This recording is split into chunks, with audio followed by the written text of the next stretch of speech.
No Ginty, no problem. See, a lot of people out there that think Boise State's going to take a bit of a step back because they lose their star running back. But I'm here to tell you the Broncos are going to be just fine. 1 year removed from a 12-2 season where they earned a bye in the college football playoff, the Broncos are once again loaded on both sides of the ball, have a phenomenal head coach, and very well could see themselves in the playoff for the second straight year. Spencer Danielson, what a year he's done. You got to realize last year was his first full season as the head coach of Boise State. He was the interim head coach for the final 4 games of that 2023 season where he ended up leading the Broncos to a Mountain West title. So last year, though, first full season at the helm, and all he does, again, is go 12-2. The only losses were by 3 to Oregon and then in the playoff to Penn State. He went 8-0 at home last year. 8-0 at home overall at Boise State, 15-3 overall in his, season and a third with the Broncos, 2 Mountain West Conference titles. He's doing a phenomenal job and very well could have them back in the playoff again in 2025. You take a look at the offense. Yes, Ashton Ginty is gone. The guy who I believe should have won the Heisman Trophy after rushing for over 2,600 yards and 29 touchdowns. That's a huge loss. There's some huge shoes to fill. There's not a single player on this roster that's going to be able to replicate what Ashton Ginty did last year. No one's expecting that to happen. But just because he's gone doesn't mean the offense is going to struggle. They do return a veteran quarterback in Maddox Madsen, who threw for over 3,000 yards, 23 touchdowns, just 6 interceptions. That's huge. Veteran quarterback play call. Maybe you see some more passing games from Boise State in 2025. Sire Gaines does return at running back, and they add Malik Sherrod, who had 966 rushing yards at Fresno State back in 2023. So the running back core, again, not going to replicate what Ginty did, but still has some talent there. Their second leading pass catcher from last year, their tight end, Matt Lauder, was a first-team Mountain West Conference selection, had 619 yards and 7 touchdowns. He does return, so a very good threat and a very good option for Maddox Madsen. Their number 3 wide receiver from last year, Latrell Caples, who had over 470 yards and 5 touchdowns returns. And they also add Chris Marshall, who redshirted last year, but a very talented wide receiver that can make an immediate impact for Boise State. Factor in the offensive line has 4 starters back, one that only gave up 15 sacks last year, and then again paved the way for Ashton Ginty's insane season. Boise State offensively going to do just fine. Defensively, they are very strong. Again, last year, I think Boise State's defense got overshadowed because of how great Ashton Ginty was. That was must-see TV each week. But this defense was severely underrated. 22.6 points per game, only 364 yards per game, only 122 rushing yards per game. And here's my favorite stat. Boise State had 55 sacks in 2024. 55 sacks in 2024, which is absolutely ridiculous. Now, 7 starters are back on the defensive side of the ball. Their sack leader, Jaden Virgin Morgan, returns. He had 10 sacks last season. They also returned Braxton Feely, who had 5.5 sacks last year. So you got, 15.5 of your 55 sacks coming back up front on the defensive line.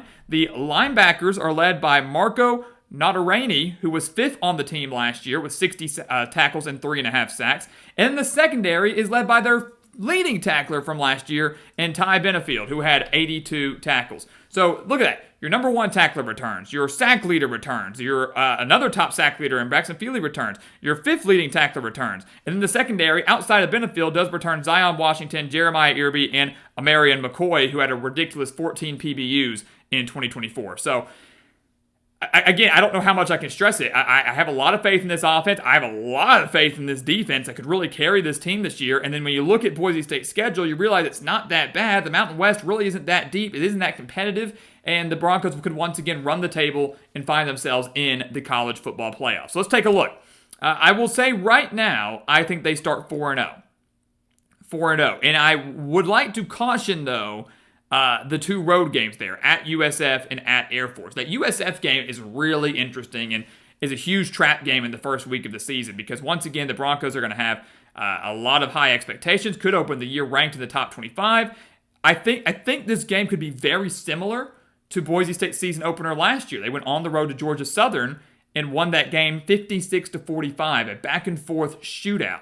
And that very well could be the same thing that happens now against USF, who had high expectations last year, kind of did not meet those, still made a bowl game, but should be healthier now, has a really good offense, one that averaged over 30 points per game last year, a veteran quarterback leading the way, averaged 180 rushing yards per game. They have 8 starters back on defense. Like the Bulls have talent. They're an American Conference sleeper team this year, and if Boise State, is sleepwalking through this game or is struggling offensively without Ashton Jeanty, and I don't think that's going to be the case for the entire year, but if they do, this game could be a lot closer than people expect. So I think Boise gets the win, but I think there's going to be a lot of points scored in this game, and it could be a trap for the Broncos. They should beat Eastern Washington. I think they should beat Air Force. They're 6-1 against the Falcons since 2017. This is a defense that last year, as we mentioned, only gave up 122 rushing yards per game. We know Air Force wants to run the ball. The Falcons ended the year with some momentum. Horrible start. Won a couple, 4 or 5 games towards the end of the year. I think they're going to be much better in 2025, but not enough to beat this Boise State team that does, to me, have a very good front seven. So they find a way to beat Air Force, and they find a way to beat App State, the 2 winningest Group of 5 programs of the last decade. I think that's an interesting fact. App State and Boise State have been the 2 winningest Group of 5 programs in the last decade, but App State now dealing with a new head coach in Dow Loggins, only 2 starters back on offense, and their defense has 5 back, but they gave up nearly 200 rushing yards per game. No Jeanty, no problem. Boise State still has a great running game. They win this game. They're 4-0. Then the big one at Notre Dame will be a top 25 matchup, maybe a potential playoff matchup in a couple months after that if Boise State can get there. Obviously, we're going to pick Notre Dame to win this game, but I would not say they're going to win it overwhelmingly. Look, we saw Boise last year. They were holding their own against Penn State for a little bit in the playoff, and then Penn State obviously pulled away. They nearly beat Oregon in Eugene early in the season last year, only lost by 3 points. And historically, Boise State is not afraid of anybody. They're not afraid of a team that's supposed to be bigger than them and better than them or a more hostile environment than them. They're not scared of that. And they're certainly not going to be afraid of Notre Dame. But the Fighting Irish have one of the best defenses in the country. I do expect the offense to struggle a little bit in this game because if Notre Dame does shut down the run, can Madison deliver this game and win it solely through the air? And Notre Dame's secondary, which I think could be better than last year, is going to make that a little bit difficult for them. Factor in the Boise State defense that could create a little bit of pressure on them, but can they stop Jeremiah Love, who's a true Heisman Trophy contender at running back for the Fighting Irish? Will C.J. Carr pan out and be the real deal, and Notre Dame actually have a competent passing attack? So all that being said, plus the game being in South Bend, I lean Notre Dame here. I would not be surprised, though, to see this game only be decided by 10 to 14 points. I think that Boise State's going to find themselves in contention in the second half, but Notre Dame will pull away. So the Broncos are 4-1. That's pretty much expected. I think most people look at this schedule and think Boise State's probably going to be favored in every game with the exception of Notre Dame, and that's a game that they very well could compete in. After Notre Dame, though, you look at the rest of the way, and it's favorable. The bulk of the Mountain West, as we mentioned, is not that deep. It's not that competitive this year. And they avoid some of the other true competitors. Like I know a lot of people are very high on San Jose State. They don't face them this year. So after that loss to Notre Dame, I actually think Boise State wins out. I think they win their final 7 games. I know that's like cutting to the chase, but find me a game on that final 7-game stretch where they're going to lose. They're not going to lose to New Mexico, dealing with a new head coach in Jason Eck, and they lose tons of talent, including their star quarterback, Devin Dampier, who's off to Utah. So not going to lose to them. UNLV might be the toughest game remaining on the schedule, but like New Mexico, like a handful of other teams in the Mountain West, they're dealing with a new head coach. I love the Dan Mullen hire, and I think UNLV will still remain a true Mountain West title contender, as they were last year. Boise State won in Las Vegas last year and then beat them again in the Mountain West championship game to clinch their spot in the playoff. Beat them 29-24 in Vegas, then beat them by 14 in the Mountain West title game. And again, this is a team in UNLV that I think has got a lot of talent. They'll be in another bowl game. Dan Mullen's not going to see this team drop off. But with all the new pieces and the new schemes and the new quarterback play and everything like that, Boise State's going to get the job done, especially at home, where they are 17-3 in the last 3 years. They should cruise past Nevada, who they only beat by 7 last year, and should be improving, but still, Boise State the better team on both sides of the ball.